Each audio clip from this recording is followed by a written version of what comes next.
दरअसल आज के आधुनिक दौर में विश्वास के दम पर पहाड़ हिलाने से भी ज्यादा बड़ी चीजें करना मुमकिन है। आज के अंतरिक्ष अन्वेषण कार्यक्रम का सबसे मूलभूत तत्व यह है कि अंतरिक्ष को जीता जा सकता है। मनुष्य अंतरिक्ष में यात्रा कर सकता है। इस दृढ़ विश्वास के बिना हमारे वैज्ञानिकों में वह साहस, उत्साह और रुचि पैदा नहीं हो पाती जिससे उन्हें आगे बढ़ने का हौसला मिलता। यह विश्वास कि कैंसर का इलाज किया जा सकता है हमें इस बात के लिए प्रेरित करता है कि हम इसके उपचार को खोजें और अंततः ऐसा उपचार हम खोज ही लेंगे।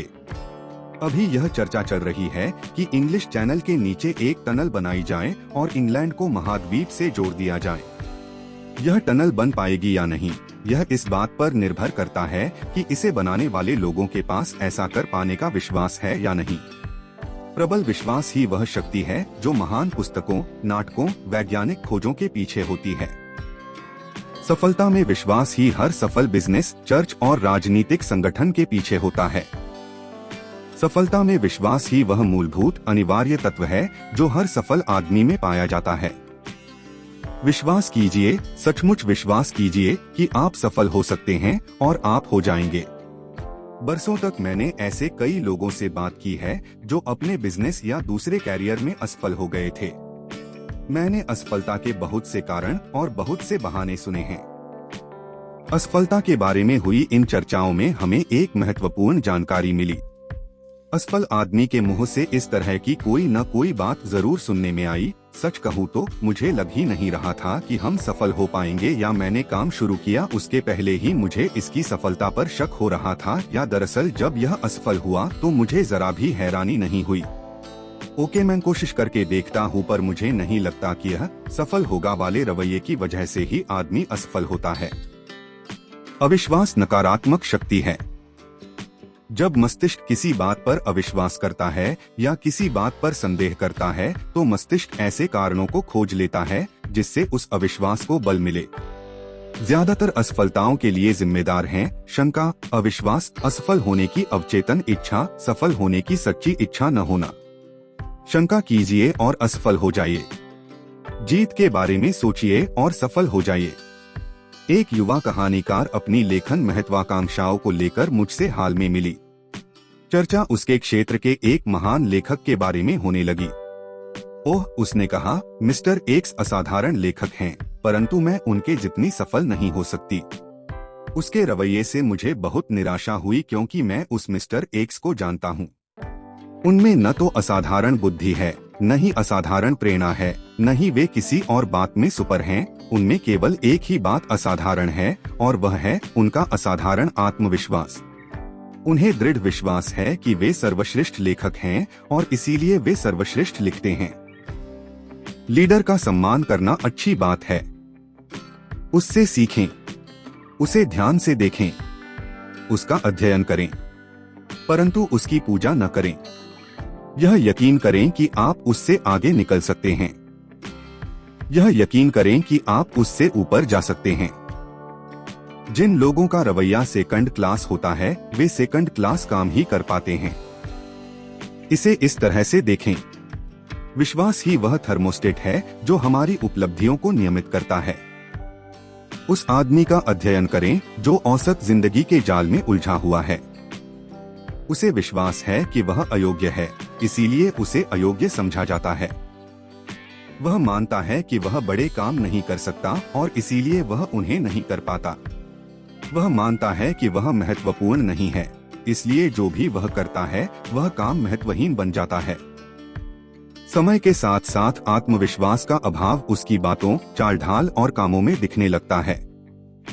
जब तक कि वह अपने थर्मोस्टेट को फिर से संतुलित नहीं करेगा तब तक वह सिकुड़ता रहेगा, बौना होता जाएगा और अपनी नजरों में छोटा होता जाएगा।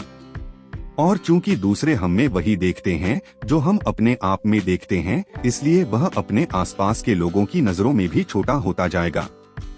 अब उस आदमी की तरफ देखें जो आगे बढ़ रहा है। उसे विश्वास है कि वह योग्य है और इसलिए बाकी लोग भी उसे योग्य समझते हैं। उसे विश्वास है कि वह बड़े कठिन काम कर सकता है और इसलिए वह इन्हें कर लेता है। जो भी वह करता है जिस तरह भी वह लोगों से बात करता है, उसका चरित्र, उसके विचार, उसका दृष्टिकोण, सभी बातों में यह झलकता है कि यह आदमी प्रोफेशनल है। यह एक महत्वपूर्ण आदमी है। कोई भी आदमी वैसा ही होता है जैसे कि उसके विचार होते हैं। बड़ी बातों में यकीन कीजिए। अपने थर्मोस्टेट को आगे की तरफ सेट कीजिए। अपने सफलता के अभियान की शुरुआत इस सच्चे, संजीदा विश्वास से कीजिए कि आप सफल हो सकते हैं। अगर आपको यकीन है कि आप महान बन सकते हैं, तो आप सचमुच महान बन जाएंगे। कई साल पहले मैं डेट्रॉइट में एक बिजनेसमैन समूह को संबोधित कर रहा था। चर्चा के बाद एक आदमी मेरे पास आया और उसने अपना परिचय देने के बाद कहा, मुझे आपकी बातें पसंद आई। क्या आप मुझे कुछ मिनट का समय दे सकते हैं? मैं आपके साथ अपने व्यक्तिगत अनुभव पर चर्चा करना चाहता हूँ। कुछ ही समय बाद हम एक रेस्तरां में बैठे हुए थे। मेरा एक व्यक्तिगत अनुभव है, उसने शुरू किया, जो आपकी इस शाम की चर्चा से संबंधित था, जिसमें आपने कहा था कि आप किस तरह अपने दिमाग को अपना सहयोगी बनाएं, न कि अपना विरोधी।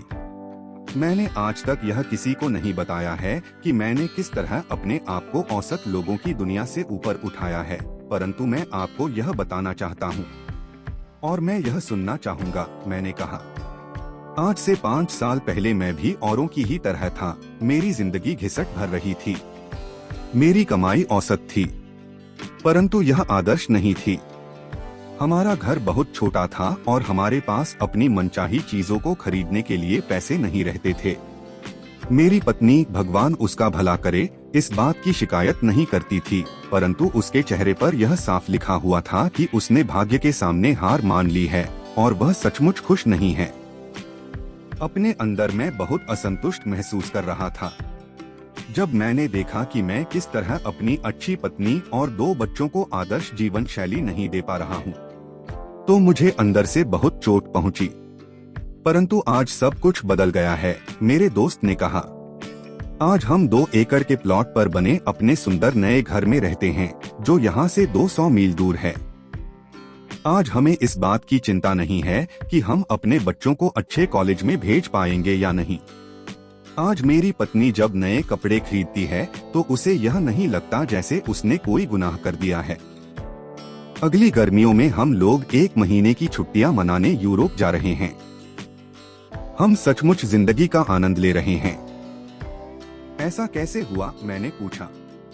उसका जवाब था, आपने आज रात एक बात कही थी, अपने विश्वास की शक्ति का दोहन करें। मैंने वही किया और नतीजा आपके सामने है।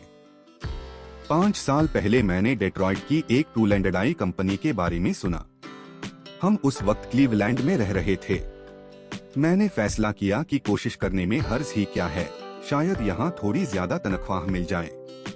मैं यहाँ रविवार की शाम को ही आ गया, जबकि इंटरव्यू सोमवार को था। डिनर के बाद मैं अपने होटल के कमरे में बैठा हुआ था और न जाने क्यों मैं खुद को कोसने लगा। आखिर क्यों? मैंने खुद से पूछा, आखिर क्यों मैं एक असफल आदमी की तरह मिडिल क्लास के दलदल में फंसा हुआ हूँ? आखिर क्यों थोड़ी ज्यादा तनख्वाह के लिए मैं यह नौकरी हासिल करने की कोशिश कर रहा हूँ? मैं आज तक यह नहीं जान पाया कि मैंने ऐसा क्यों किया, परंतु इसके बाद मैंने होटल का नोटपैड लिया। नोटपैड में मैंने अपने से ज्यादा सफल 5 लोगों के नाम लिखे, जिन्हें मैं वर्षों से जानता था और जिनकी आमदनी और नौकरियां मुझसे काफी बेहतर थीं। 2 तो मेरे पुराने पड़ोसी थे जो अब एक पॉश कॉलोनी में रहते थे। 2 लोगों के लिए मैं पहले काम किया करता था और एक मेरा रिश्तेदार था। इसके बाद मैंने खुद से पूछा कि मेरे इन 5 दोस्तों में ऐसा क्या था जो मुझ में नहीं था। मैंने अपनी और उनकी बुद्धि की तुलना की और ईमानदारी से विश्लेषण करने पर यह पाया कि जहां तक बुद्धि का सवाल था, वे मुझसे बेहतर नहीं थे। नहीं, वे मुझसे शिक्षा, चरित्र या व्यक्तिगत आदतों में बेहतर थे।